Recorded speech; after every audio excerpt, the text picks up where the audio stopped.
Hi, I'm Claire from the Confidence Coaching Company, and welcome to your purpose exercise.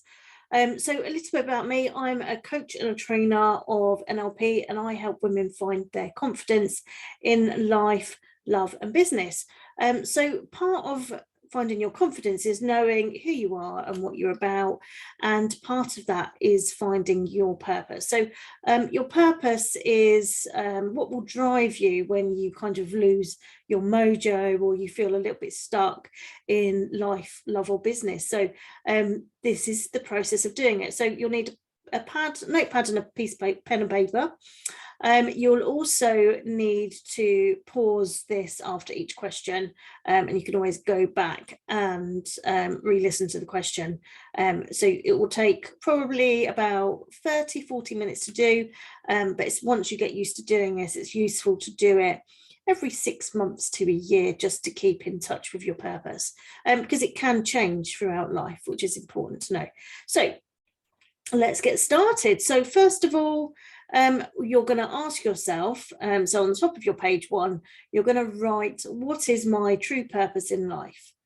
And under this column, you're going to write everything that comes to mind, anything that you feel a positive emotional attachment for. So things that you enjoy, things that you like doing.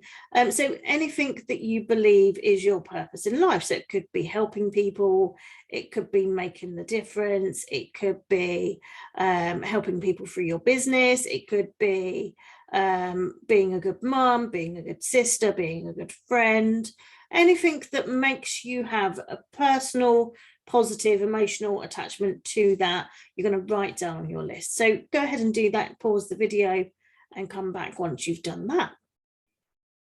So next question is, what is it that you love doing so much that you would happily do it for free or for pleasure? And this can be anything. So it could be as simple as ironing, because you love ironing. I quite like ironing. However strange you may think that it is, just write it down, because if you enjoy doing it that much and you do it for free, there's people that I know would quite happily go and organise other people's houses for free, doing cleaning, helping people. So anything that has that thing that you'd happily do for free, you're going to write on a fresh page. So write number 2 on this page. So clean page, what is it you love doing that you would happily do for free, okay, or for pleasure? So write down anything that comes to mind and pause this whilst you do that, and then come back.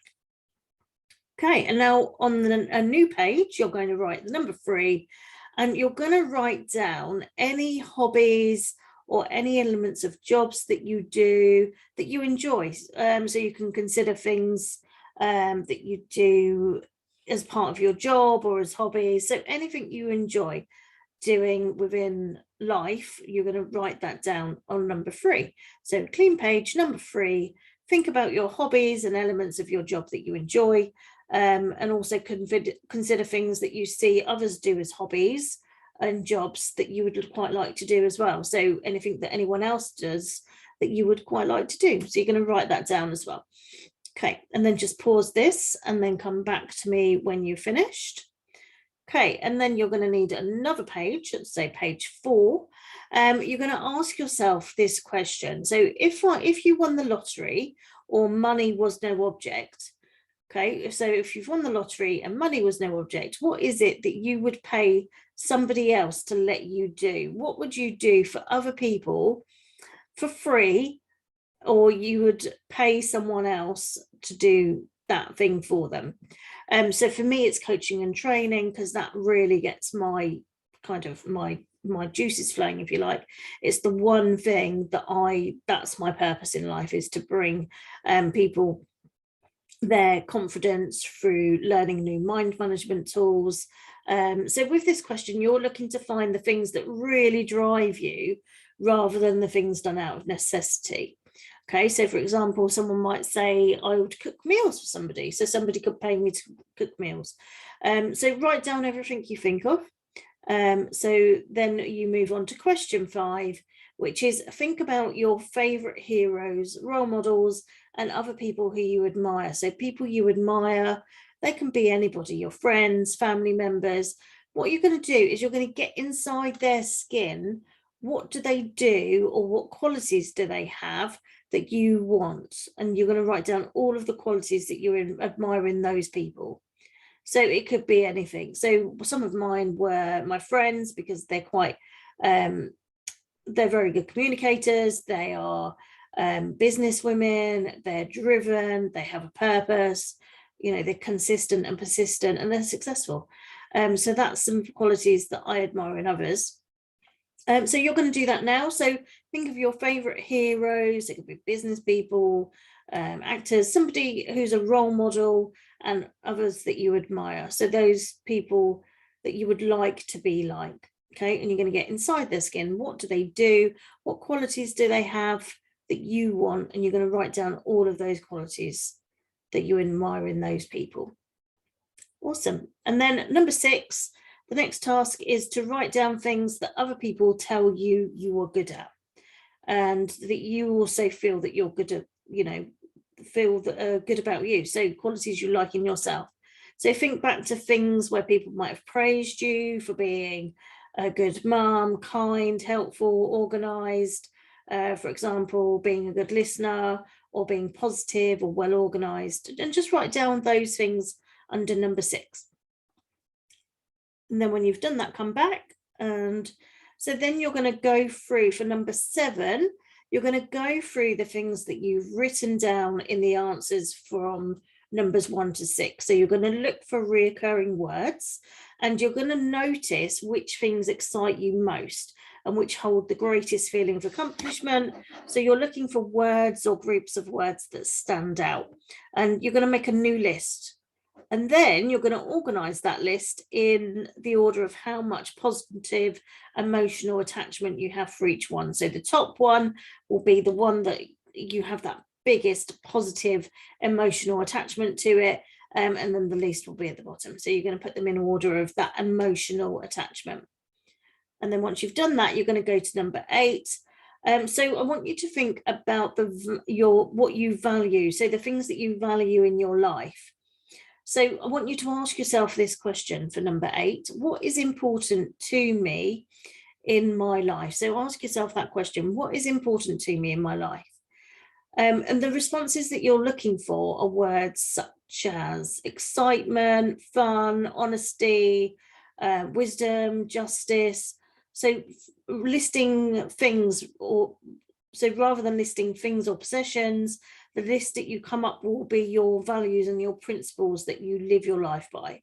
So once you've completed your list, you're going to go through each of them, and then you're going to put those in order of importance as well. So 1 being the most important, that has to be in your life.